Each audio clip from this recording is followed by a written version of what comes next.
Okay, long drive season again. Marami na naman mag-out of town, maglo-long drive, magbabakasyon. So, I'm pretty sure na pina-check nyo na yung mga kotse nyo. Pero, i-share ko sa inyo yung mga madalas ma-miss out na nasi-share sa akin or natatawag sa akin, tinatawag sa akin na tumingi ng tulong or sinishare sa akin ng mga clients. Ang madalas, yung tires, okay? So kung normally chine-check nyo yung apat na tires. So sige, makapal yan, hindi expired, tama yung inflation, tama yung tire pressure, pero ang nami-miss out yung reserba. Kasi madalas yung iba nakatago, nasa ilalim ng sasakyan, nakatago, hindi na check yung tire pressure na malambot na pala. Okay? So check nyo rin yung tire pressure, yung condition ng reserba.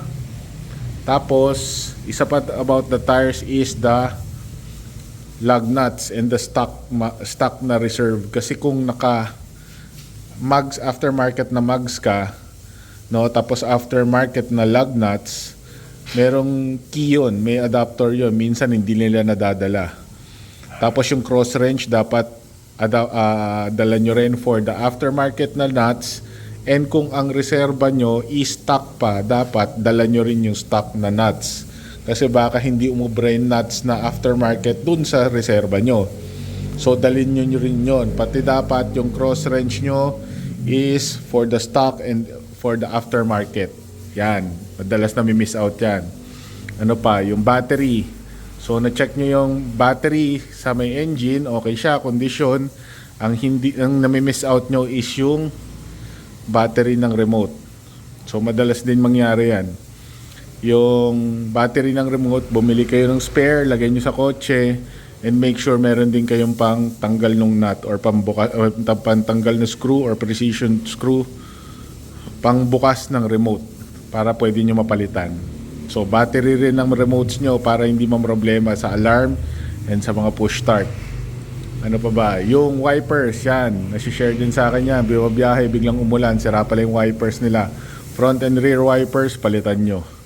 So yun, yung tatlong bagay na yun laging na-share sa akin na problema pag nag-out of town. Ano pa ba? Yung tawag dito. Yung mga interior lights, yan, pundido. Pag gabi, pag mag-overlanding kayo, pag bumahe kayo ng gabi, interior lights, yung cabin lights, pag may kukuning gamit, nahihirapan sila kasi pundido na pala yung mga cabin lights nila. Yan. So additional info pa pala, no, follow up, yung two more things na madalas mangyari. Pag may edad na yung sasakyan natin, yung power windows. So kung tingin nyo medyo nagloloko na yung power windows, pag bumahe kayo, huwag nyo na gamitin. Taas nyo lang, taas off nyo lang. Kasi minsan babiyahe kayo, out of town, no? Binaba nyo yung window, ayaw na umangat. So sira na yung biyahe nyo. So kunyari, magbabayad kayong parking, buksan nyo na lang yung pinto or toll gate, buksan nyo na lang yung pinto, huwag na yung bintana kung nagloloko na siya. Kasi baka mamaya, pag binaba nyo, hindi na umangat. Sira na yung biyahe nyo. So, sa akin personally, nangyari yun dati. No? Tapos, yung kung automatic yung sasakyan nyo, merong cable yun eh. No? Dun sa bushing, dun sa may shift gear or ano, may bushing sa cable yon. Kadalasan, nangyayari minsan tinatawag sa akin, Jeff, lalagay ko sa drive, parang loose yung gear. Lalagay ko sa drive, ayaw mabante. Lalagay ko sa reverse, ayaw umatras. Yung pala yung bushing nila sira na. So kung tingin yung mga problema na kayo doon, luma na, papalitan nyo na. Or kung okay pa naman, nasa YouTube naman yung mga tutorial niyan paano ayusin.